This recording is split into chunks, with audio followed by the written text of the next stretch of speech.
What's up? What's up? What's up, everybody? Welcome to another episode of Quarantined with Lavell. Listen, I truly appreciate you all for tuning in. I'm going to give you all a couple minutes to come in the room. And if you could do me a favor, if you're watching on YouTube, just hit that share button. It'll give you the link. You can text it out, email it out to all of your family and friends. You can also, of course, watch on our website, nealdownproductions.com/quarantine. You can go right there. And if you're watching on Facebook, hit that share button. Let's get the word out. I'm going to give you all a couple of minutes to come on in the room, and I'm going to make sure everything is good over on my end.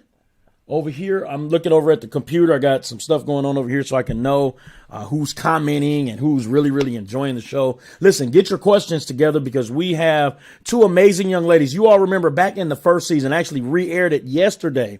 Mr. David Mosley of Mosley Consulting came on the show in our first season and tremendously blessed us. Amen. So I played that episode yesterday. You can go back and rewatch that after you watch this. But these two young ladies work for Mosley Consulting, and we are going to get a wealth of knowledge from them. So I'm going to give you all a couple of minutes here to come on in the room.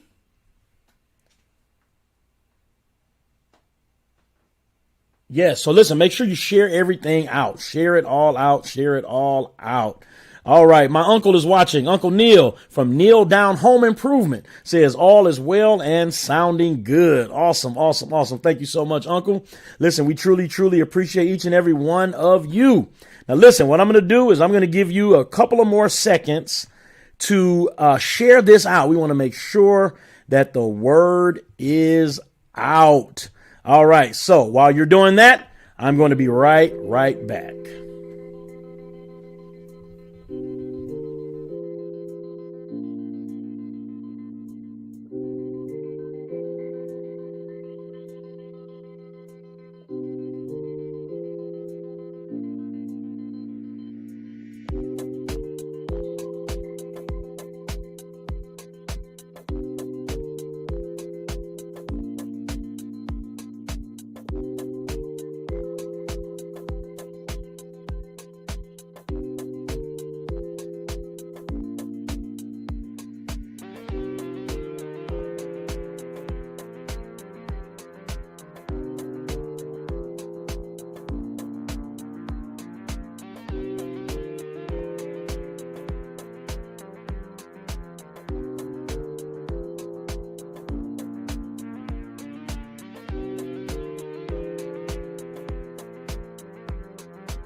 All right. Listen, I truly appreciate that. Thank you. I had to go over on Facebook and share. I wanted to make sure I shared all the information out as well so that the word can get out, because as I said on last week, this year we're going to be kind of focusing heavily on finances. So we want to make sure that, we started the show off last week. Got to give a shout out to my amazing wife who joined me last week on the season premiere of season 3. And we got a chance to share my testimony and hear a little bit of hers.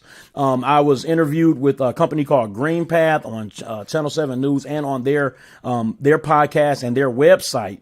And, a lot of times people don't get a chance to hear my wife's side of the story. So I wanted to make sure that she was able to share her side of the story as well. All right. Mr. Mosley is watching. You're going to look. Oh, thank you, Mr. Mosley. Now, listen, I truly appreciate you for tuning in. Listen, everybody share this out. We are about to get blessed on tonight. Thank you so much. Miss Patricia Williams. Sounds great. Okay. Excellent. Thank God. Listen, I'm not going to prolong any longer. We're going to bring these two young ladies on.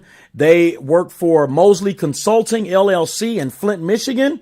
And again, I'm going to make sure all of that information is up. But before I bring them on, I did want to say this real quick. Mr. Mosley did message me. And he said that if you contact Mosley Consulting and mention Quarantined with Lavell, you will get 1 month of free consultation and strategic planning design using their money tracker budgeting tool. And you can call that number at the bottom of the screen all the way up until the end of February. And then we'll update that information, because the two young ladies that are going to be on tonight, they're going to be frequent on the show. They're going to be coming on every few weeks or so, talking about and dealing with finances. So listen, make sure that you call Mosley Consulting in Flint, Michigan. Give that number a call, 810-626-5200. 810-626-5200. And you will get a full month of free consultation and strategic planning with their money tracker budgeting tool. You cannot beat that. That is a true blessing. So make sure that you give that information to call, and I will make sure that I put this information back up. But let's bring these two amazing young ladies on. Please help me welcome Miss Lateqa Mack. Miss Mack, welcome to the show. Thank you, Lavell. Thank you so much for having us. We're so excited to be on tonight. Awesome. It is my absolute pleasure, and I do appreciate you all for joining us. We're going to bring your coworker on, Miss Olivia Johnson. Olivia, welcome to the show. I think you're on mute, Miss Olivia. Okay. Sorry about that. Hi. No, you're good. Thanks for having us. Absolutely. Let me change that background so it doesn't, okay, I want to make sure that the focus is not on some random letters in the background. So I took all of that out.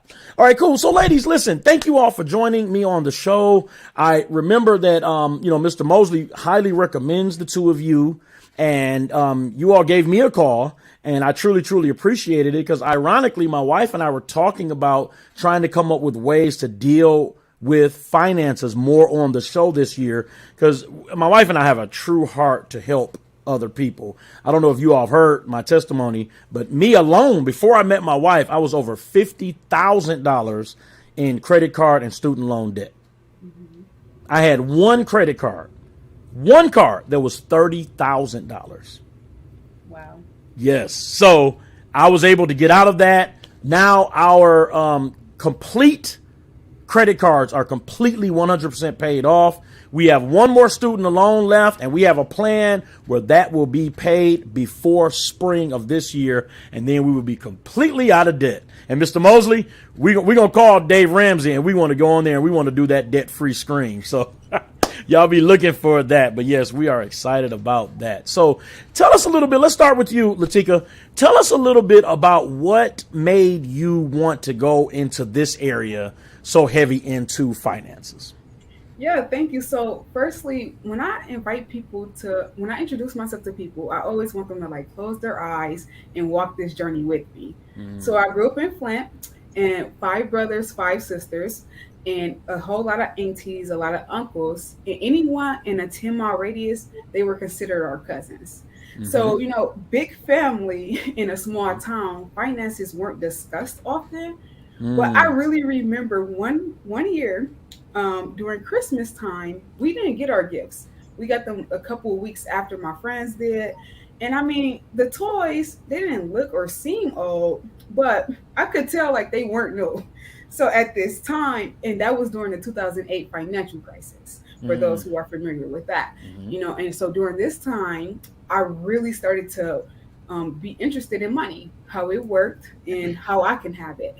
Because I like money, but more importantly, I want to have it. I want others to have it, but the priority is to keep it and to spend it correctly.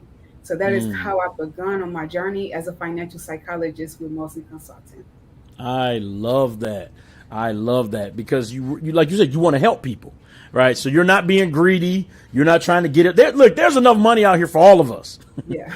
If we know how to handle it, and I think that's the main issue. We can get the money, but do we know how to handle it? And you all are going to help us with getting it and keeping it. So we appreciate that. All right, Olivia, go ahead and tell us a little bit of your testimony. Sure. So my name is Olivia Johnson, and I'm the marketing brand ambassador for Mosley Consulting. So I was born and raised in Michigan. When I grew up, I was never taught how to manage money. I didn't know what credit was. I didn't understand paying your bills on time and how it affects you if you don't. Had no concept of money or finances. And when I got older and I got on my own, I started working and I realized I don't know what it is that I'm doing. I'm getting money in and it's some going somewhere. I have no idea where it's going. I didn't have a savings. I'm living paycheck to paycheck. It wasn't good. It wasn't good for me and I just knew there was something better than this and I just didn't know exactly what it was or how to even get there. So I did a lot of research and decided that I was going to get some financial literacy training, and that is how I met David Mosley for myself. And he gave me the tools to better my finances. And after learning and being able to experience what just simple financial literacy things you can learn that can improve your life can do, I'm like, wow, I really need to get out here and help people to understand that there's a better way of doing things. I always grew up thinking that there's only one set way to do something, and it's really not. There's multiple ways to do things, and some ways are just a little different and can have better outcomes than others. So I just want to be I guess, a blessing to somebody else, and show them what I've learned and help others as well. Absolutely. Yes, definitely, definitely, definitely. I absolutely love that. Let me put this information back up here about Mosley Consulting so everyone knows what exactly is going on. We do have a few people that have joined us. We thank God for this. Is Miss Marilyn, used to work with me for years down at the Marriott. So we thank God for her watching. My mother-in-law is watching. God bless you, mother. We truly, truly, truly appreciate you. All right. We have a young lady named Theresa Amara. She said, "My lady Tika, you inspire me." Amen. So thank you, Miss Amara, for joining us. And listen, if everybody can just do us a favor and just share this out. If you're watching it, especially on Facebook, if you hit that share button on Facebook and go right to your page and all of your friends can see it. If you're watching on YouTube, hit that share button. It is going to give you a link. You can just text that out or email it out or whatnot. So we truly, truly appreciate each and every one of you that are watching. Miss Cynthia, thank you so, so much. Good evening. God bless you. All right, listen, ladies. I'm going to just give it over to you. I'm going to step out the way because I have my ink pen and I have my paper here, and I'm going to be taking notes as well. So I believe truly now, just so you all know, these ladies are going to be joining us frequently throughout the year. I believe the next time you all will be on is March, I believe. And we'll be, of course, letting you know well in advance of when they'll be back on the show. But we've entitled this Finance Thursdays. Finance Thursdays. So on Finance Thursdays, we're going to deal with finances. So listen, ladies, I'm going to give it over into your hands. I'm going to step back. I'm going to be working the slides for you. So just yell out whenever you need me to change the slide. I appreciate you all, and I will see you all right afterwards.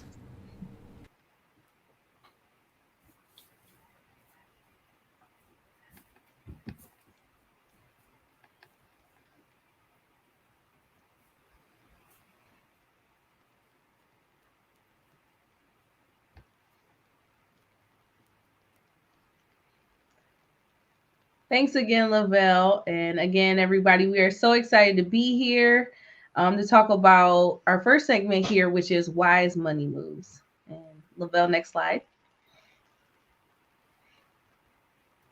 So Olivia and I have already introduced ourselves and gave a little bit of our story. And while we were planning to come on tonight, we spent hours researching and talking to different people, and also being on Zoom with David for hours upon hours.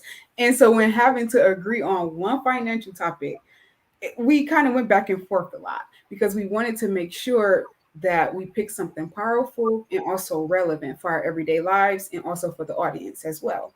So that is how we chose today's topic, wise money moves. And we don't want to overwhelm you all. So we broke it down into 3 steps. The wise money moves you should be making this year.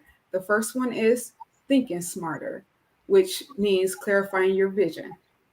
And we're also going to go into inflation as well in a little bit. The second thing you should be doing is saving smarter.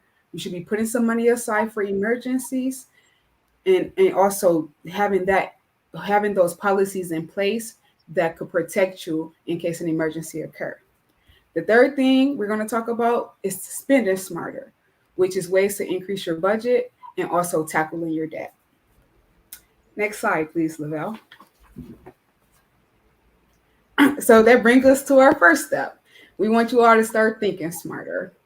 And as we are 1 year into the new year, as we are 1 month into the new year, some of us have solidified our finances and also organized our documents, while the rest of us are still dodging conversations around our money, and also still holding grudges against people that we owe. But no matter your financial situation, everyone should be taking this step into thinking smarter. So the question may be, how do I think smarter?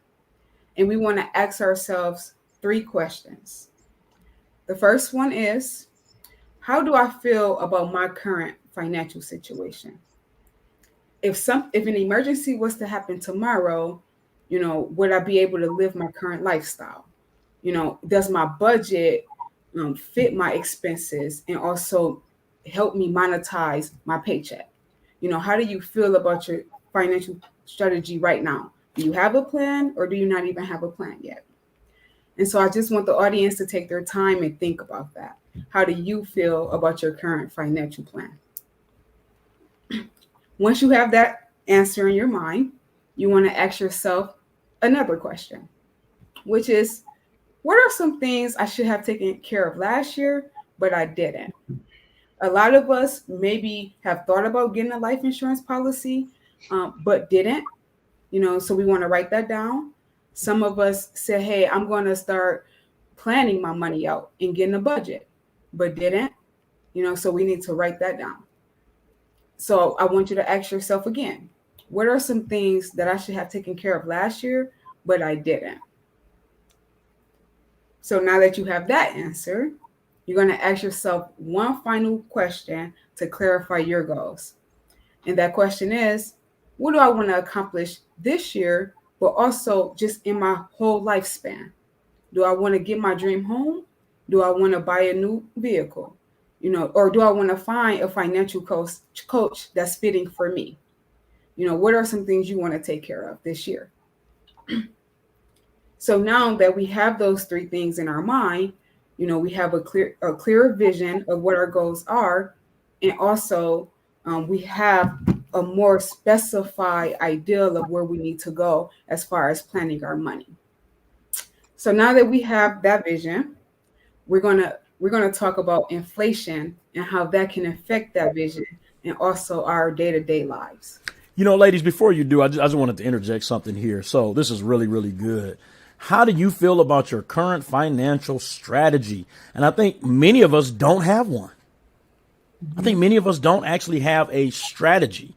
I know I didn't, for sure. Thank God that the Lord blessed me with a wife who was a little more financially responsible than I was, but everybody is not like that. I wasn't, but what about that strategy? And I think it's wonderful that we are doing this in January, right? So let's go back to last month. It was Christmas, right? A lot of times we overspend for Thanksgiving, Black Friday, Christmas, and then the reality hits. January comes and DTE still wants their money. Mm-hmm. The water company, they still want their money, but it was Christmas. They could have gave us Christmas off, but no, they still want their money. So now we're in this awkward position where it's like we overspent. So now we need a strategy so that when Christmas comes of this year, we'll have a plan and we'll have some focus.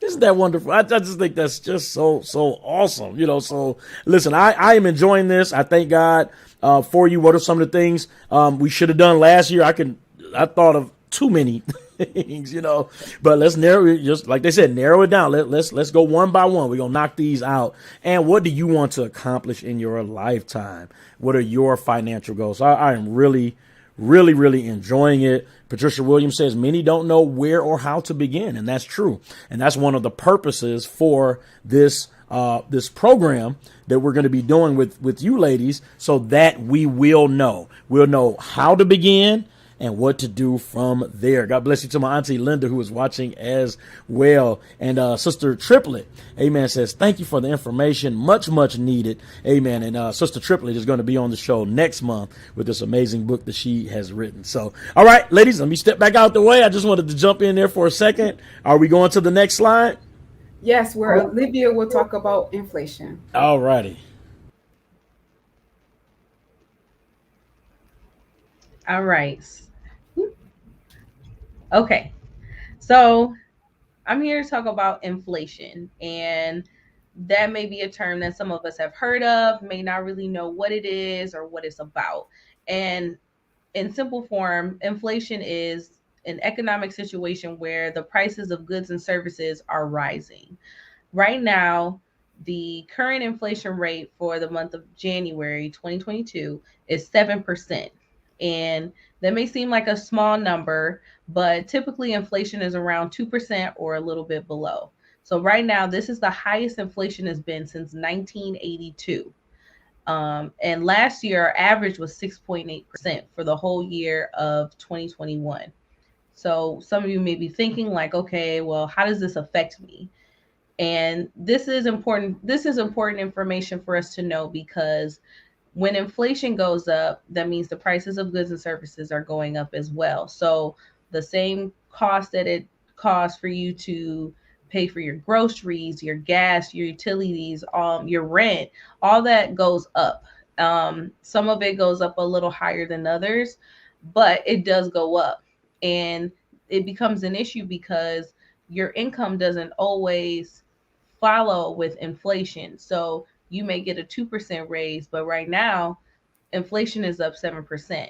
That's a 5% gap. So it's important for us to think smarter, because you have to understand what inflation does to your income and how it affects your spending. So you may be wondering as well, why is inflation happening? Inflation happens for many, many reasons. It can be due to increased money supply with government spending. A lot of that has been going on with the pandemic, them sending out stimulus checks and, them sending us money, expecting us to spend it, but we're holding on to it. And because we're holding on to it and saving, then that money can't go back out into circulation and balance out the economy. There's the always declining value of the dollar and supply chains, which we all have been experiencing right now. We go to the grocery store and the shelves are empty and the suppliers can't keep up with the demand. So when that happens, inflation rises. This isn't something that we want you all to be panicked about. It's just to inform you. It's not at a point where we need to panic, but we just need to think smarter about how we spend our money, have budgets, and plan to spend our money a little more wisely when inflation is high. I can't say for sure whether it'll go down or not. They do give us monthly updates on that, and that's in the chart at the bottom in the blue section there. So every month they have the dates there as well that they'll let us know what the inflation rate is for that month. And it usually comes out between 8:30 and 9 a.m. And it's best to look for it on your local news station. Other than that, for our own clients, we tend to get this information for them and give them all the information that they need. So I was wondering if there's any questions that anyone may have about inflation while we're talking about it and how it may affect them. Yes, so if you all have any questions, go ahead and type those questions in. I will display them, and then we're actually going to do a full question and answer session at the end of their presentation. But feel free to, if you all have any questions, go ahead and put those in. I love this chart here. I'm going to actually keep this, and I'm going to start checking now. I had no idea. So this is really good information. So it looks like February 10th will be the next time, and they'll let us know what the rate was for January. Am I reading that right? February 10th, I believe is because we already know January is at 7%. So Gotcha. Okay. I believe in February 10th, they'll let us know what it is for February. Gotcha. Okay. All right. So I'll be definitely keeping an eye on that. Yeah. All right. No one typed in any questions yet. So remember, you all, we are going to have questions at the end. So get your questions ready, and we're going to move right along. All right. Perfect. I had a question for Olivia, though. Olivia, so where can they find this information? And also, do we give it to our clients? Yep. So they can find the information on their local news stations. It's given out by the U.S. Labor Department. And we get this information for our clients. So we, scour the news stations and try and find this information and give them tips along the way to let them know, like, hey, this is what inflation is looking like. This is something you might want to prepare for, or hey, it's looking good, continue saving, whatever information we can give them at the time. That was a great answer. Next slide, Lavell, please. Okay, so now that we are clear on our financial goals for the year, and we also know the importance of how inflation can impact us, we're going to talk about some other things that could derail us from achieving our financial goals. I would like to invite the audience to think of something that could happen today that could prevent you from paying your bills tomorrow. For some, that could be losing their job or losing all of their possessions in a home fire. And a big one that we've been running across this year is losing a loved one to COVID or to any other illness, but then having to be stuck with those burial fees. So, whatever that answer is for you, we all should be planning and saving for unforeseen circumstances. That's very important. Putting money aside for emergencies. So, Olivia, I have a question for you. So, if we were leaving the office tomorrow and, knock on wood, hopefully nothing happens, but something was to occur, how would you cover it? So for me, if I had an emergency, I would dip into my emergency fund. So for those of you who don't know, an emergency fund is a cash reserve that is for unplanned expenses or financial emergencies. We recommend that if you make less than $25,000, you have $500 to start. And if you make more than that, $1,000 to start. And then once you're able to save more, the overall goal is to have 3 to 6 months saved up of your household expenses. So whatever it costs to pay your bills, your mortgages, your gas, your food, anything that you pay for in that month to run your household, have 3 to 6 months of that saved up. So some people may think like, that's a lot of money. How do I even begin to start something like that? And one of the more simpler ways to start is to what we say, get a bigger shovel. And that simply means, getting a better job that pays more so you can put more into savings, or maybe even just getting a second job where you have that second income and you just strictly use that for saving. However you do it, that decision would be up to you to make. But we will actually be digging more into that on our next segment on April 14th. We have one in March, but then we have one in April as well. So in April, we'll be talking about side hustles and digging deeper into that subject as well. Another thing about emergency funds is, like Lateqa said, so what am I going to do if I have an emergency? But what exactly is classified as an emergency? And we classify emergencies as anything that disrupts your four walls. And your four walls are the top four essentials needed to live, your practical expenses. So anything involving food, clothing, shelter, and transportation. And this way, when you think about emergencies, it helps you separate your needs from your wants. So if you're feeling like, oh, I need to go get my car fixed, you know that you have to think to yourself, is it a need or a want? Clearly it's a need because it falls into the category of the four walls. Um, but you have to be careful because there is a fine line, because you're like, well, I'm hungry, I'll just go get some McDonald's. But would the better option be to maybe spend that money and go to the grocery store than to get McDonald's? So you have to be wise about when using your emergency fund and not walking that fine line of needs and wants, and stick strictly to your needs. Um, and we also just talk about when Murphy shows up. So who's Murphy? And it goes back to Murphy's law, where he says anything that can happen will happen. So having an emergency fund is good. So when those emergencies happen, you don't have to worry about and stress about having the money to deal with anything that may happen. Let's say your furnace goes out and they tell you it's going to cost, $5,000 to fix. Well, if you have, if you're fortunate enough to get to the point where you have that 3 to 6 months saved up, you can just pull from that. You don't have to worry about applying for lines of credit or putting it on a credit card and having to pay the interest on top of that, because in reality, when you use credit cards, it's not just $5,000. It's that $5,000 plus the interest it took you to pay it off. So it's just easier to have that emergency fund of liquid assets so that when emergencies happen, you are able to pay it off. You don't have to worry about it. You can build back up your savings and keep moving forward. So if I let's say, for instance, I have my initial $1,000 emergency fund set aside. Mm-hmm. Okay. And I'm in the process. I'm almost done paying off my bills. I mean, all of my debt. And then I'm going to start building on the emergency fund to get 3 to 6 months.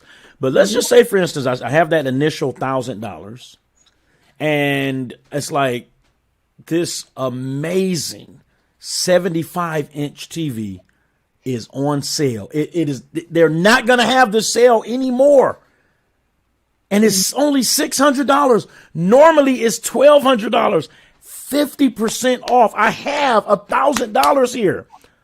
Can I go spend that $600 with my emergency fund?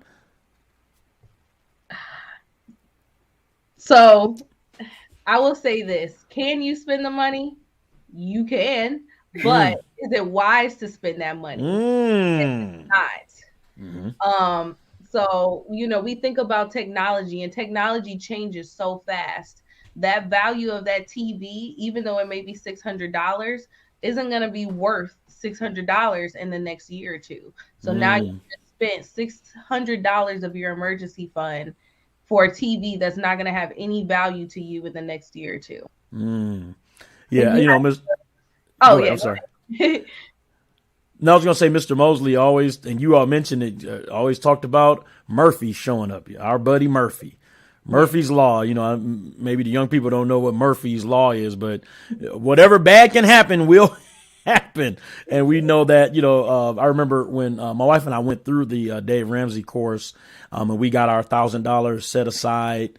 And then almost immediately my car completely broke down and I had to get it fixed. And I think it was like $400 something, and we were able to pay it, and we had it, and it felt good to be able to just have that money set aside. So it really helps tremendously to have that money set aside. And as you said, having that 3 to 6 months is amazing. Like you say, you never know. You could lose your job, and it may take you a couple of months to find another job. But if you have 3 to 6 months of all of your emergency fund built up, then you're able to cover all of your necessities in life. Mm-hmm. That's very I really true. like that story, Lavell, because when an emergency happened for you, it was more of an inconvenience instead of a catastrophe. It was like, I'm so glad I got this money right here. Yes, definitely. Yeah. All right, before we move on, ladies, got a couple of questions. My uncle says, do you all work closely with the Labor Department? No, we don't. We just get the basic consumer information. We just find it so that our clients don't have to, and give them the information that they need. Okay. Sounds good. So we definitely appreciate that. Saves us a little bit of legwork. You all blessing us and helping us with that. All right. Miss Turner said, is the emergency fund separate from my savings account? That is a great answer. So I would say yes, because a savings account could mean, you're saving for vacation, or you're saving for a laptop, or you're saving for, something in the future. An emergency fund is for an emergency. You're only spending that for an emergency. And what we always want to tell our clients, organization is key. And the way to be organized is to keep those two separate, because let's say we don't want to go into our emergency fund when we're taking that vacation that we saved that money for that vacation. So we do want to keep those separate. Okay. And my uncle had almost like a follow-up question to that. So your emergency fund is different from your regular savings. How can I keep from dipping into it? It's so tempting. It's right there. I just want to grab it. And it is tempting. Me personally, I have multiple bank accounts. So I have my emergency fund that's in an account across town. So if I really need that, I will find a way to go get it. But I do also have ways of getting it if necessary in town, but it involves me doing a lot more to get to it. So that's a way that I personally do it, so I don't dip into it. Now that I've been disciplined into learning about emergency funds and how to properly use them, the more you experience it and live with it and knowing it's there, you don't necessarily want to dip into it. And when your finances and your budget are working for you in a way that allow you not to think about it, it's almost like, oh yeah, I forgot I had that over there. So I would say it takes a lot of discipline and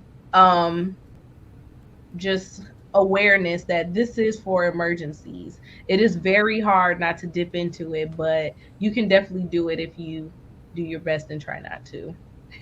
Yeah, and I think it. I know for me, it took a mindset shift.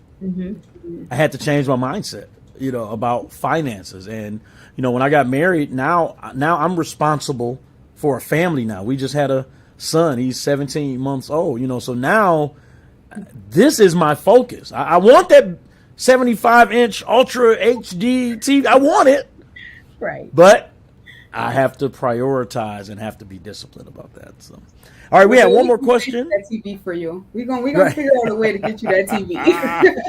But I had a follow up to that answer as well. Okay.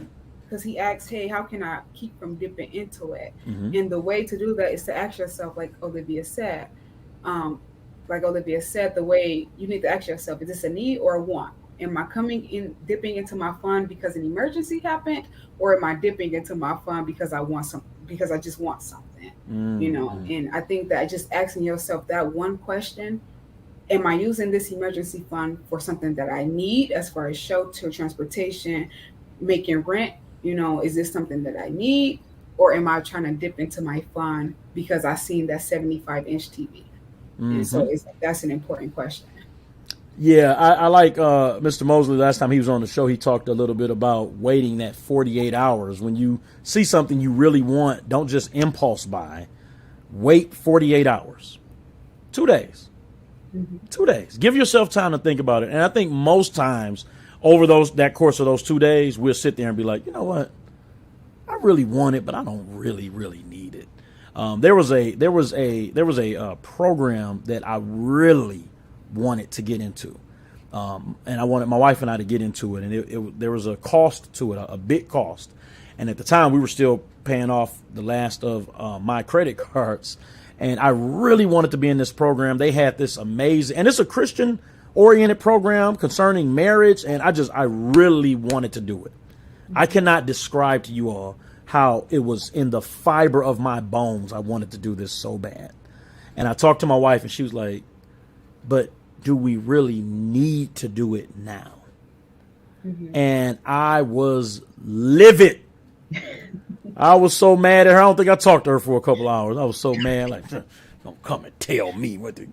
And then I thought about it. I was like, you know what?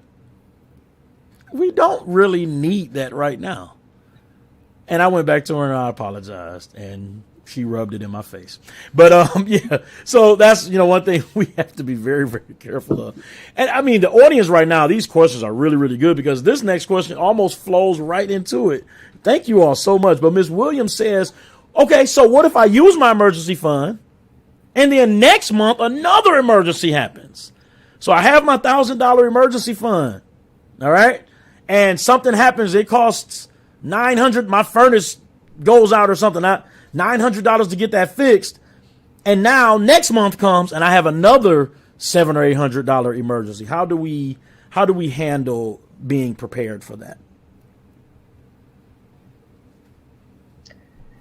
Well, excuse me. So I guess the best way I can put this is if you have an emergency and then the next month you have another one, you at least have one covered. It's better to feel like, okay, I got this one thing taken care of instead of having two things you have to think of at the same time. When you're first starting out in your emergency fund, you're not going to be able to, the initial 500 to 1,000 is not meant to cover you completely. It's just enough to say, okay, if something happens, at least I have this to put on there.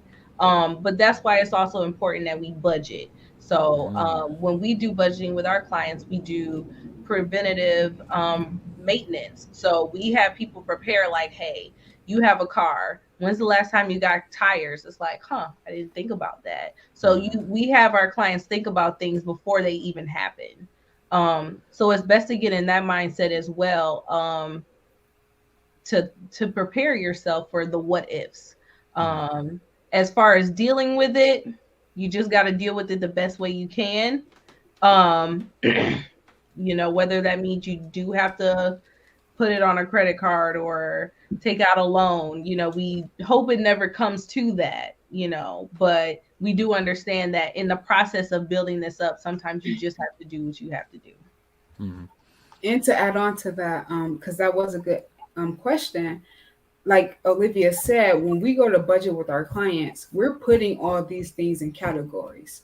And not only are we making sure that we're budgeting and saving for preventative maintenance or housing things that need to be taken care of, we also, once you have that first emergency and you run out of that fund, we're now sitting down with you and saying, hey, for this next check, for your next biweekly check, or, the next time you get some income, we need to be putting that money back for another emergency to come.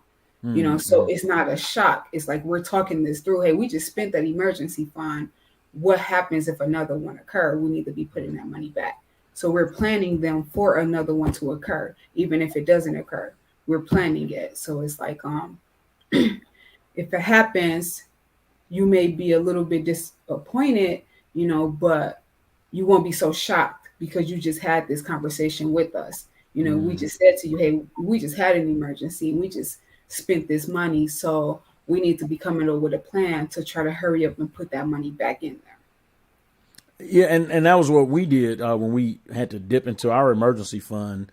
We didn't just take it as a vacation and say, okay, well, that was good. We used 400 of the 1,000. We immediately started adding back to it to try to build it back up so that it will stay at that $1,000 mark to kind of help out if, like she asked, if another emergency occurs. And it's not always easy. You may be like, well, I was about to buy this new quilt set off of Amazon. You may need to take that $50 and add it back into your emergency fund, or a new towel set for $30. Take that money and add it back into my emergency fund, at least until you get built back up to that $1,000, and then eventually up to that 3 to 6 months.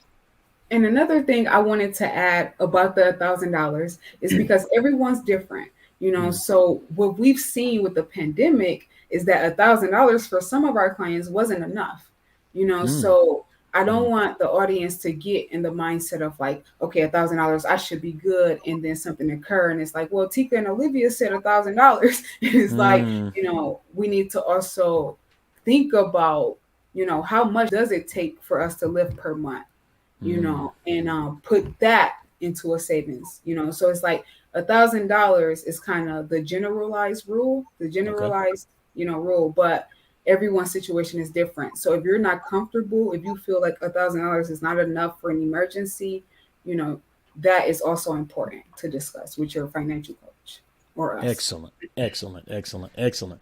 All right, ladies, I'm going to get back out the way.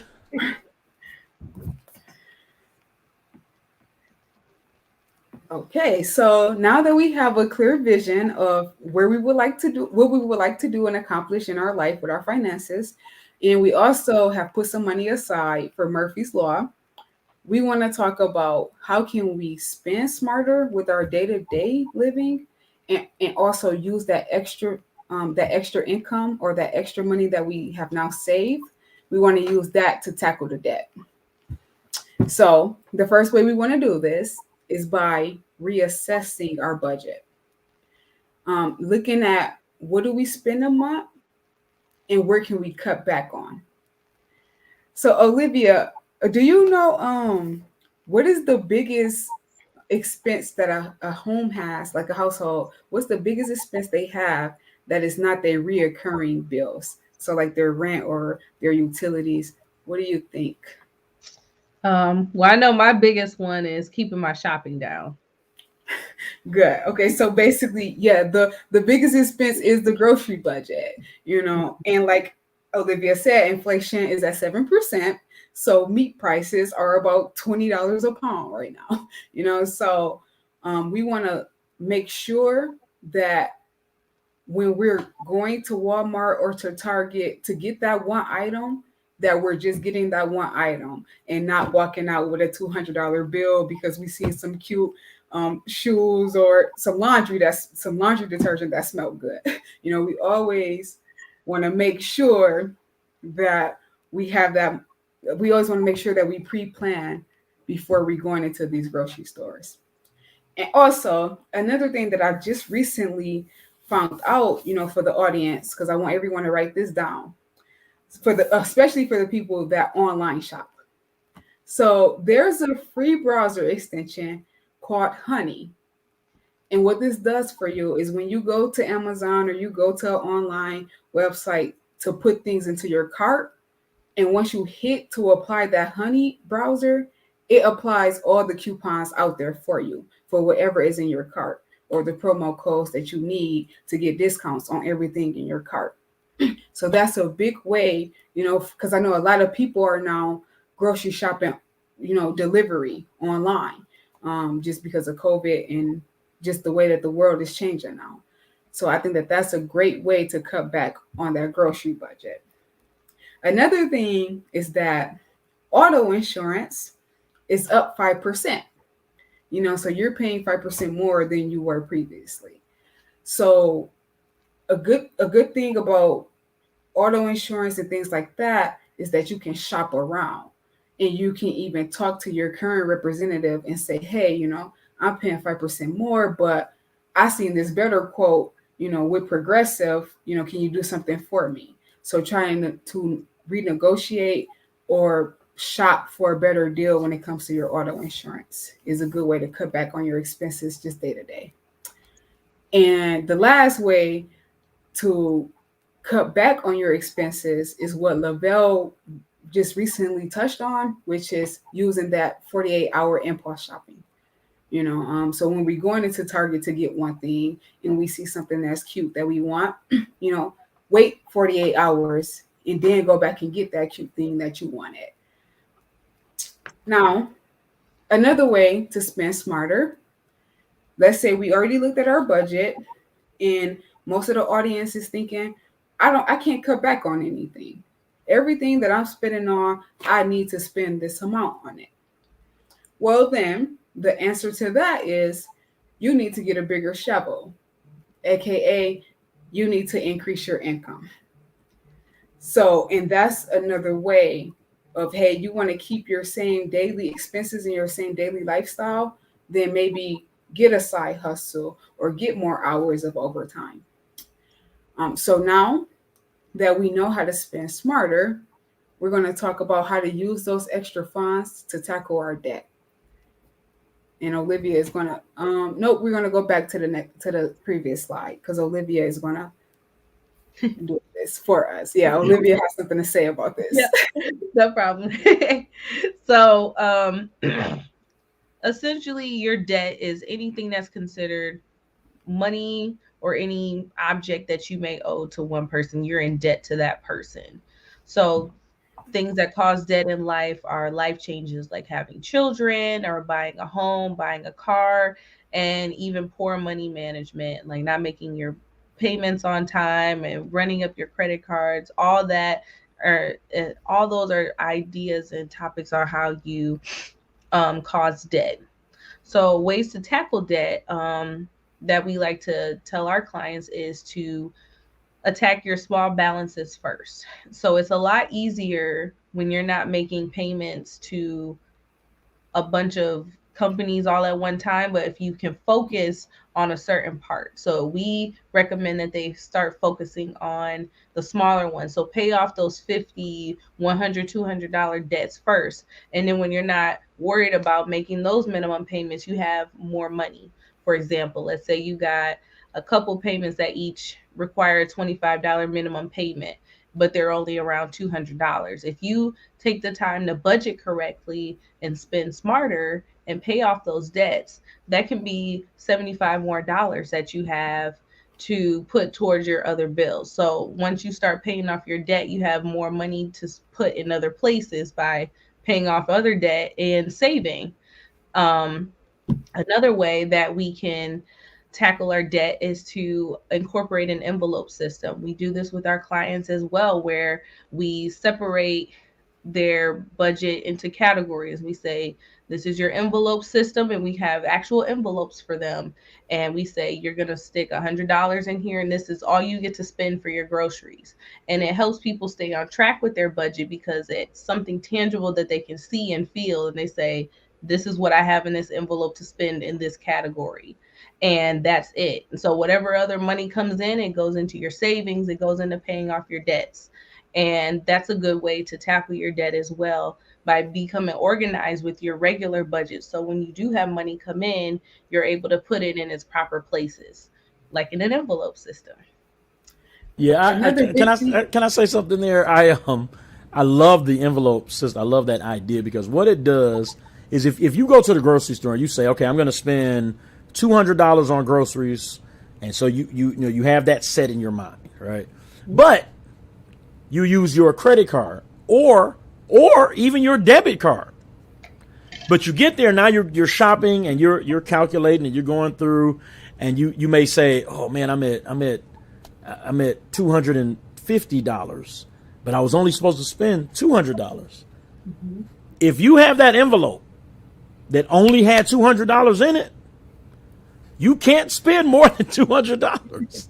Exactly. That's all you have. But if you use your debit card or even, God forbid, a credit card, you may say, okay, I can get away with it this time. I'll add it back, or I'll repay it, or I'll do this. And it doesn't help you as far as discipline. But having that envelope, saying, okay, $200, I may have to put these double stuffed golden Oreos back to get this rate down to what I can afford because I have this envelope system.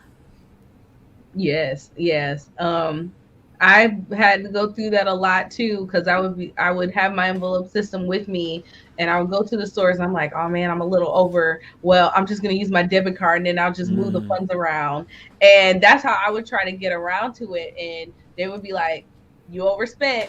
And every time I think I was cheating the system and moving money around to try and compensate, I never was. And I'm just making it worse for myself. So it's just easier to just eliminate it altogether, leave the card at home, have your envelope system. When you go out, that's all you have on you, that envelope system. You spend what's in that envelope and you keep going. And as well, like, you don't have to even have just regular envelopes as well. We have a lot of our clients that get really nice, pretty ones, and they put pretty vinyl stickers on them, put them in my nice little A6, A5 size envelopes, little binders. And so you can make them as nice as you want. You can just have regular envelopes that are $1 a box for 100 of them, whatever system works for you. I have actually a mini file separator, and I just put the categories in the little tabs, and that works for me. It fits in my purse, fits in my backpack. I know if I have anything prettier, it's just going to get messed up. So I need something that can get rough with all the back and forth that I do and go from bag to bag. So it's definitely customizable.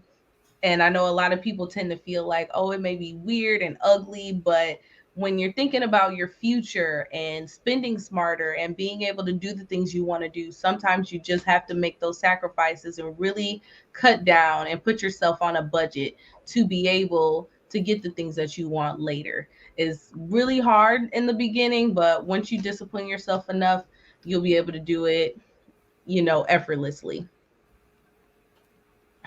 And when I started using the envelope system, at the beginning of my journey, I found that it helped when I had spare change. So how many of us have like a $5 or $20 bill one day in our pocket, and then the next day it's only like $3 and some change, and you're thinking, well, what did I do with that? The rest of the money for my $20 bill. So for me, the envelope system really helped. So whenever I would get money, cash, and whenever I would get any cash back or change or anything, I would then allocate that into the envelope, into whatever category it needed to be in. So then that way it kept me from just spending it because I had a $5 bill and I seen something that I wanted.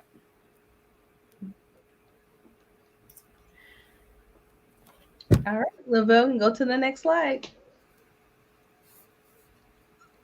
So these are the top three things that you should be doing this year in 2022 to just kind of do a recap on everything we talked about. Number one is to think smarter and clarify your goals. Where there is no vision, the people will perish. Number two is to save smarter. Life happens no matter how much money you do or don't have. And number three, shop and spend smarter. Find ways to cut back on everyday spending and then allocate those extra dollars towards your debt. And, again, one of the easiest ways to do that is to tackle your smallest balances first. And we can go to the next slide.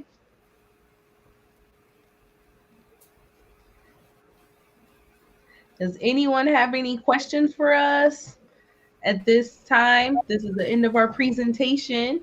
We're here to answer any questions that anyone may have. All right, y'all, listen, get your questions together. I'm not going to hold these young ladies much longer. I want to make sure that if you all have any questions that you just go ahead and type them in. You all have been asking some great questions, making some excellent comments, and I truly, truly appreciate you. And while you're typing those questions in, just want to remind you that if you call Mosley Consulting at 810-626-5200, you just mentioned Quarantined with Lavell, you will get 1 month of free consultation and strategic planning design using their money tracker budgeting tool. This is all free for 1 full month. So please call 810-626-5200. And ladies, correct me if I'm wrong, but they don't have to be nearby, correct? They don't have to be in Flint or Detroit. What if someone's watching and they're in Mississippi or California? Are they able to give you all a call? Yes, they can. We do virtual Zoom calls. We have clients that are in Kalamazoo, Flint, Detroit, and Virginia, Texas. We have clients that are in a few states already, and we have meetings with them virtually online. Right. And we're constantly doing research and training and, different things to make sure that we are able to cover and, provide the best quality of service to anyone, anywhere. Mm-hmm. Excellent. All right. Looks like I got a couple of questions coming in here. All righty. Well, my mother, she says, thank you both for the good information and suggestions. So awesome. Okay. Now this is Theresa Amara. And she asks, so when going to the envelope system, do you take the cash out at the beginning of the month? Like, what's your plan there? How do you know when to take the money out and put it into the various envelopes. So what we always want to remember is that an envelope system is nothing more than our budget. So we will be taking it out like our budget. We plan for by whenever you get paid. If you get paid weekly, if you get paid bi-weekly, if you get paid monthly, that's what we're budgeting for. So you should be taking that cash out every time you get a paycheck because it's matching the plan that you now have with every time you get a paycheck. All right. Okay. All right. Sister Lauren Triplett said, what about investing? What about investing? Now that's the fun stuff. But tonight's show was more about, hey, getting everyone started. If you're not even started with these foundations, you should not be trying to, invest. We need to get your money management right first, your mindset right first. So once that occurs and you're debt free, you have that emergency fund built up, and then you go into, hey, I want to start investing. Olivia, what do you say about that? I would agree. I would say you have to get your budget in order first, and then you can worry about investing. However, if you do have money set aside somewhere, for instance, let's say you have maybe $10,000 just sitting in a savings account, it would be worth investing elsewhere to get more value out of it in the long run. Than just sitting in a savings account. So I would just say if you were thinking about investing now, it really just depends on what you have to invest, and as well as if you're ready to start investing, because last thing you want to do is invest your money and you don't really have much to start with. So, that would be moving a little backwards and put you in a worse situation than what you want to be in. Investing is about risk. And, watching your money grow and decline with the market. So it's best to have some, like I said, at least $5,000 to start. And if you have that, that's a good starting point. But if not, I would just say wait till you get your budget together and then work your way up to investing. And let's say you do have all of that. Let's say you do have the basic foundation and you do have that money that Olivia was talking about, because we do have some clients that are on the stages of investing. And that at that point, if you are there, we need to sit down and kind of talk about, what are you investing for? Is it retirement? Is it your, kids' college? Everyone's situation and goals are different. But once you get into that stage, we do have ELPs, which are an acronym for endorsed local providers, which is simply defined means like professionals out there who help people and who are experts in their field when it comes to investing for the long run. And so when you're working with us, we do have those resources and referrals, and we will make sure that we partner you with the best person and also we'll walk you through it. We'll be there with you, we'll make sure you have everything you need when you are trying to invest and ready to. Yes. I was trying to find something a little disorganized here. Actually, Mr. Mosley. And Sister Triplett, please give them a call, because like they said, you may be past that. You may be completely out of debt. You may have your fully funded emergency fund, and it may be time to start investing. So give them a call. Give Mr. Mosley's company, Mosley Consulting, a call. And Mr. Mosley's watching. He said every situation is different. So we'll discuss how and when to take advantage of this compound interest. So please make sure, give them a call. Matter of fact, let me put that information back up here. This is all a part of that free consultation, y'all. That's strategic planning. Give them a call at 810-626-5200 and just mention Quarantined with Lavell. So please make sure you give them a call. All righty. Sister Triplett says, thank you. All right. Got a couple of other questions here. Let me see. All right. Oh, my uncle said, you ladies are awesome. I really appreciate and enjoyed the knowledge. Thank you so much, Uncle. Thank you. Appreciate you. All right. Ms. Williams says, how do you compensate between the months when heating bills are higher. Whoa, it's funny that she asked that question. I was always on the budget plan with DTE, and for the first time we're not, and we got our heating bill this year, and my mouth dropped open. So I feel you, Sister Williams. I feel you. So how do you compensate between the months when the heating bills are higher? Well, for me, I actually just bought my first house. So this is my first winter in the house. And when I got here, it was in the summer. It was nice. And I was like, yeah, this $90 is great.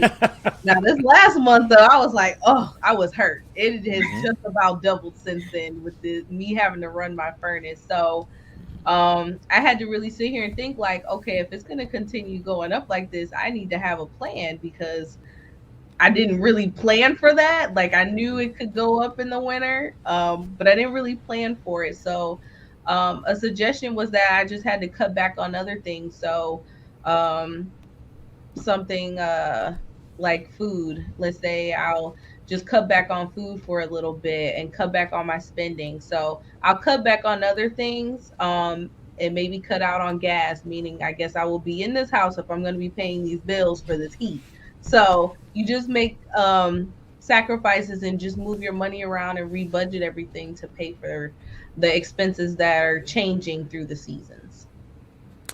Amen. And I really love this question because it pinpoints one of our slides, which is the emergency fund. Mm-hmm. And when we talked about the emergency fund, we talked about, our four walls, our four needs. And one of those things was shelter. So let's say that, you, like Olivia, you're a first time home buyer and you didn't even know that this was going to, you only had budgeted $80 for this heating bill. And now you don't even have the money to pay no $160 for a heating bill. At that point, that is when you go into your emergency fund to get that extra funds. And then, next month we need to be budgeting a little bit more because, hey, it's winter. Now everything is a learning experience. Mm-hmm. But when things happen such as this, when we just don't know, that's why it's important to have that emergency fund. So I love that question. Yes. All right, real quick, I got looks like a couple more questions here, but I want to go over something that Mr. Mosley and I briefly went over. And remember, Mr. David Mosley is a certified Dave Ramsey consultant. So according to the Dave Ramsey plan, and I cannot more highly recommend going through the Dave Ramsey Financial Peace University. But he has what he calls the 7 baby steps, right? So baby step number 1 is to save $1,000 as a beginner emergency fund. As these ladies said, it's just a beginner emergency fund. Number 2, pay off all of your debt from the smallest to the largest. They already explained that very, very well. The baby step number 3 is to get that 3 to 6 months emergency fund. So now you take that 1,000 and you build on that up to 3 to 6 months, right? Number 4, Sister Triplet, this is where you may be, is to invest 15% of your household income into Roth IRAs, pre-tax retirement plans, right? So that's the baby step number 4. Number 5, save for your children's college fund. Number 6, pay off your house early. And number 7, build wealth and give. So those are the 7 baby steps. Mr. Mosley goes more into those. You all can go back and watch the episode from season 1. I just re-aired it yesterday. So please go back and watch that episode as well. But these are the baby steps. So investing is in there. Investing is important, but you want to put everything in its proper place and its proper order. All right. So my mother asked this question. She said, is using a debit card better than using a credit card? I've heard someone say that using a credit card is better. Just wanted to know your thoughts on it. Using a debit card, and I'll simplify it. So a debit card, that's the money that you have in a bank account. That's your money. A credit card, you're borrowing from someone, regardless. So the answer is that using your debit card is better, because we all know that a borrower is only a slave to the lender. And when you're using that credit card, you're borrowing money. That's not your money, Yes. But Olivia, did you have a different perspective on that? just a little bit. Okay. And I will say that I do agree with you, but I think there is a time and place for credit cards. And I will say that not everybody is responsible enough for credit cards. I am not responsible for credit cards. So I don't trust myself with one because I'm not good with them. Because the minute I know I can just spend it and pay it back later, then I'm going to max it out and then I'm just in a worse situation. So there's people that are responsible enough to use them, and there's people who are not. The other thing about credit cards is that if you are looking to buy a home, you should not be closing out those cards or anything like that. It's best to keep your credit at the best level that you can. So for me, I had my credit cards before I bought my house and I had to pay them off, but I couldn't close them because closing them would have just destroyed my credit and that would have ruined my chances of getting a house. So if you are going to be in the process of buying a house, I would say if you have credit cards, pay them off and don't use them. Or just wait till the banks close them for you. But if you're in the process of doing something, like I said, buying a home soon, it's worth having them on there. But again, they're not for everybody. It takes a very special, responsible person to have credit cards and pay them off in a timely manner. And again, credit cards are just one of those things where, like we mentioned before, if let's say you spend $100 on that credit card and you're like, oh, my minimum is only $25 a month. Well, it's not going to take you just that $25 in 4 months to pay it off. It's $25 plus whatever your interest rate is that month. So you're really paying $100+ on that $100 purchase.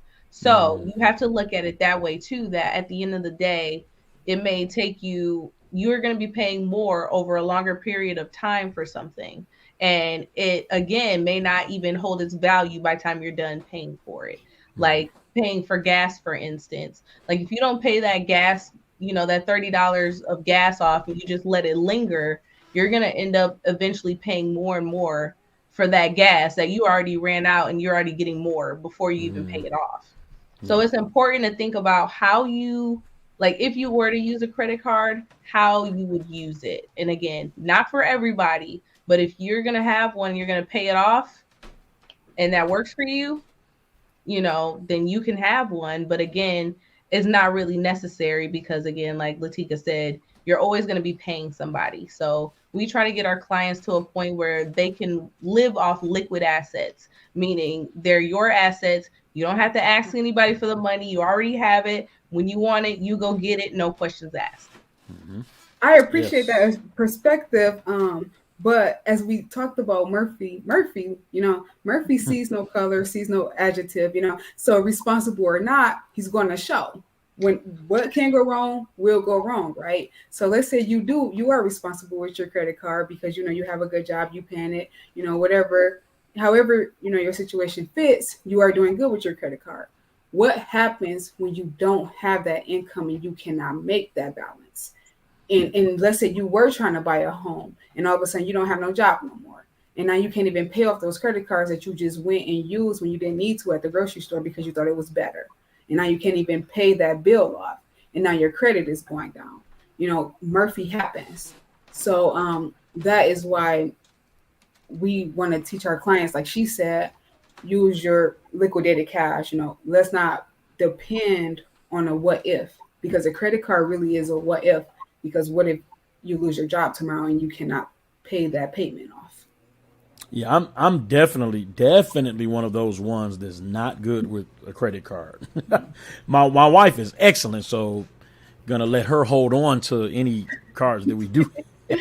But it's because you have to. I think the key is to really be honest with yourself, and a lot of times we don't want to be. I don't want to admit that I'm terrible with that, but be honest, I am, but you all are giving some great advice on ways that we can fix and ratify these situations. And again, you all can give them a call and they would definitely help you out. Got another great piece of advice here from Mr. Rahman. He says a programmable thermostat is worth the money and helping with the heating bills.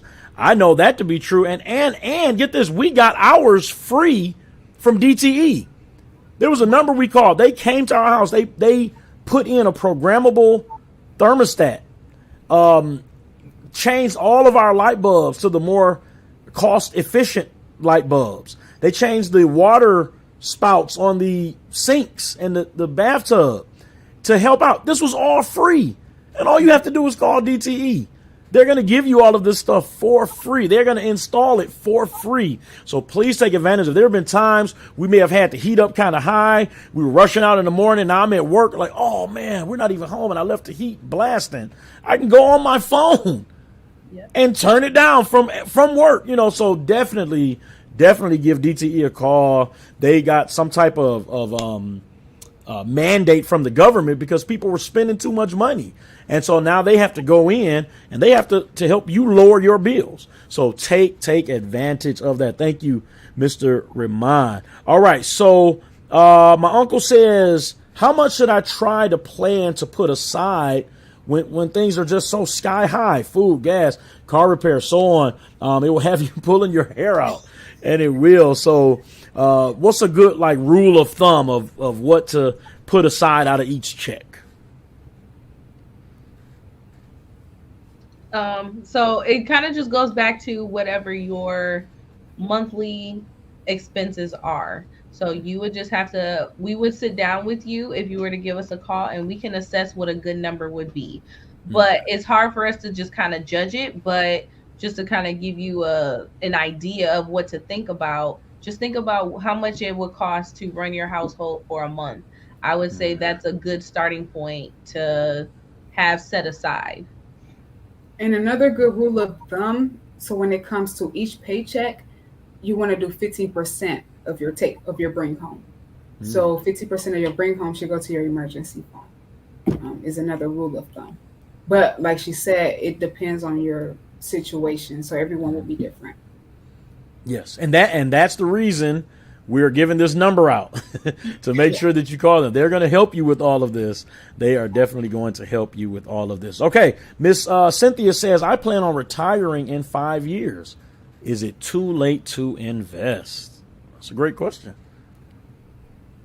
It's never too late to invest, and I think that just for her sake, so there's a compound interest sheet that we have where we can go to the age that you are and calculate how many years you have left, and it will show you how much you will have in your retirement if you put $100 instead of $50, or $150 instead of $100, or even at the age that you are now, if you only had $100 to put in, we could increase it, per year, per month, whenever we can tackle those expenses or increase that income, we could put more. So then that way you're getting more back.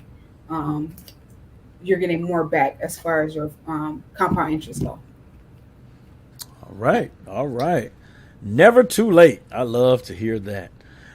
All right. Listen, I think that's all the questions that we have for tonight. Let me put your information back up. But right before I do, actually, Mr. Mosley, and I think this is a great question. So, ladies, what do you require of your clients before they begin working with you? What do you require? What do I need? If I want to sit down and talk to you all and you all help me out, what do you require? So, you can go, Lateqa. No, you got this one. So, we require our clients to be, it's an acronym that we call FAT, and that's faithful, available, and teachable. So faithful to the program, that you're going to come to your meetings and you're going to meet with us. You're going to be willing to listen to the information. Available, again, coming to your meetings. And teachable, willing to learn how to better your finances, willing to take in the information that we're giving you and apply it to your life. So faithful, available, and teachable. Amen. Did you have anything to add to that, Lateqa? Nope, that was great. That was great. All right. Awesome. All right, listen, ladies, I cannot say how much I appreciate you all. This is their contact information, everybody. You can shoot Lateqa an email at lmack@mosleyconsultingllc.net. You can email Olivia at ojohnson@mosleyconsultingllc.net. And of course, you can always visit the website, which is simply www.mosleyconsultingllc.com.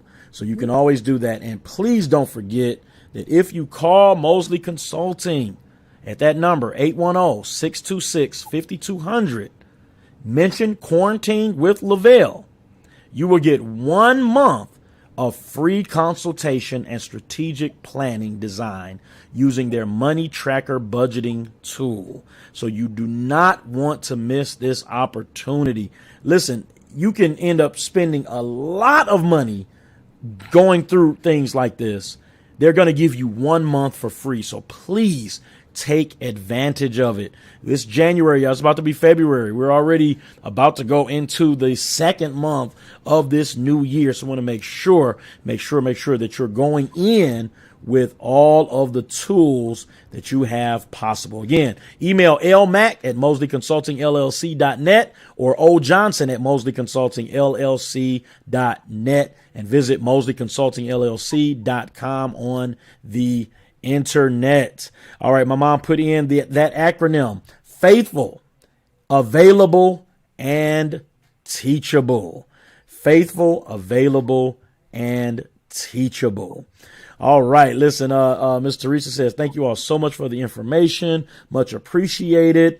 Miss Williams said, great job, ladies. Miss Miller said, thanks for sharing. Jennifer Johnson says, wash hands. Very informative. Y'all laid your hearts out. We appreciate it. Great job. Great job. Great job. And of course, Mr. Mosley Lavell, thank you for all that you do. Keep up the great work. Great job, ladies. And we appreciate you, Mr. Mosley. And just so you all know, one of these programs is going to be coming up sometime this year. We don't know when, but Mr. Mosley is going to pop in and make a guest appearance. So we're looking forward to Mr. Mosley joining these two ladies here, for us. Ladies, I'm going to let you all have a few last words and then I'm going to let you all go. So Lateqa, go ahead and give any last words you may have. And Olivia, you can follow right after her. So firstly, one person that we did not shout out that we should have shouted out at the beginning is our researcher. You know, she did a lot of work on her part. So we do appreciate that, as well as David, but he already stole the show. So he already does. But thank you as well, David, with, just giving us feedback and everything. And also thank you all, the audience, for tuning in and giving your undivided attention. And also we look forward to helping and working with you all. Yep. Again, thank you, everybody. And like Lateqa said, we look forward to talking with you all about any questions that you may have. We are so grateful to be here and glad to be making a couple appearances this year, and being able to bring great information and knowledge about how to better your finances with us. And hopefully we'll be able to be working with you in the future. I'm just very grateful for the opportunity and glad that everyone showed up today. So thank you. Absolutely. And looks like the next time you'll be with us is on Thursday, March the 10th. So we're looking forward to that. And I think there's one more slide here. I forgot to put it. Okay. Yeah. Let's go ahead and give this information out here, ladies. And then I think I gave some of it out, but go ahead and give this information out and then we're going to let you go. Yep. So this is just where we are located, and then myself and Lateqa's information, our emails, and our phone number. So feel free to give us a call or shoot us an email. We're more than willing to talk with you, answer any questions you may have. We're ready. Awesome. Ready to talk to everybody. We're excited about what we're doing, and we love talking to people, and we can't wait to help you out. Awesome. Well, ladies, listen, I truly, truly, truly appreciate you both for this time that you're giving us. We appreciate you. We appreciate Mosley Consulting. And listen, we're just very, very thankful for both of you and looking forward to seeing you on March the 10th. Yes. And we're going to be talking about home ownership For anyone out there looking to buy a home, the next topic is home ownership. Awesome. I'll be bringing all the information from my recent journey. Right. Awesome. God bless you, ladies. Thank you all so much. Thank you, Lavell. Well, listen, that was Lateqa and Olivia from Mosley Consulting. So make sure, look down at the bottom right now. If you call Mosley Consulting, just mention Quarantined with Lavell. They're going to give you 1 month of free consultation, 1 month of free consultation and strategic planning design using their money tracker budgeting tool. And all you have to do is call that number at 810-626-5200. 810-626-5200, or you can go to the website mosleyconsultingllc.com to get more information. Listen, we truly appreciate them and appreciate Miss Mosley as well, and we appreciate each and every one of you. Now listen, before we go, as always, want to make sure that we put this information up here. If you would like to be a blessing to Neal Down Productions, we appreciate you. The ways you can give to Neal Down Production are through PayPal. Just type in at Neal Down Productions, or it may ask you to enter the email, and the email is simply nealdownproductions1@gmail.com. That's for PayPal. nealdownproductions1@gmail.com. Our cash app is $NealDownPro, $NealDownPro. Or you can go to our website at nealdownproductions.com, click on that donate tab, and there is a link there that'll take you directly to PayPal, so you don't have to enter the email address in or anything like that. It'll take you directly there. So we truly appreciate anything that you would like to do to support us, and we appreciate you all. And we're excited. We're trying to get all of our shows lined up, and I'm so very grateful and glad that Lateqa and Olivia are going to be joining us multiple times this year. I think we have 5 or 6 episodes with them planned throughout the rest of the year. And I told them, if you all want to come on, you all have a standing invitation. So just call me and let me know if you all want to come on, and we're going to make that happen. So again, we appreciate each and every one of you, and we appreciate them as well for joining us.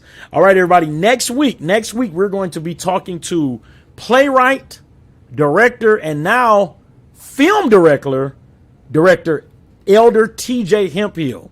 He directed the hit play Perilous Times, which is the longest running gospel play in Detroit history. And now he has a movie coming out in March, and we are excited to talk to him about that. So make sure you tune in next Thursday. I believe that's, I don't have my calendar. I believe it's February the 3rd. We're going to be talking to Elder TJ Hemphill from Perilous Times and talking about his new movie that's going to be premiering in March. And we're really excited about that. Again, we thank God for each one of you. We're going to let you go now, and we are going to see you next week. So as always, stay tuned, spread the word, and we'll see you on the show.